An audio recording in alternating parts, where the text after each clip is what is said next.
وزارت کارهای خارجه تاجیکستان با نشر یک اطلاع رسمی خبر داد که روز 26 اپریل سال 2024 در وزارت کارهای خارجه ملاقات با سفیر روسیه در تاجیکستان سمیون گریگوروف برگزار گردید. در این ملاقات جانب تاجیکستان مسئله مشکلاتی که شهروندان تاجیک در مرزهای روسیه دچار شدند بررسی شد و دوشنبه نگرانیش را از حالتهای بی‌اساس منع ورود به قلمرو روسیه برای شهروندان تاجیکستان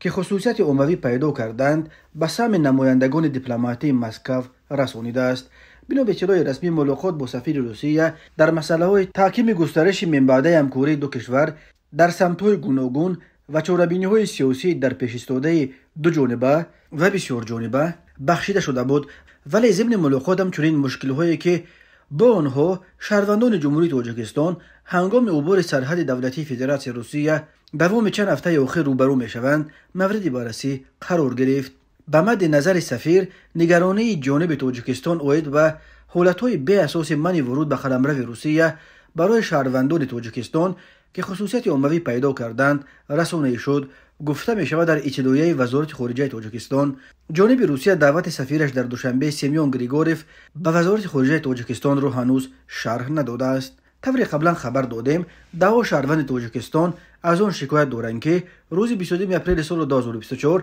در یک منطقه بین مرز روسیه و قزاقستان در روبروی گذرگاه سغرچین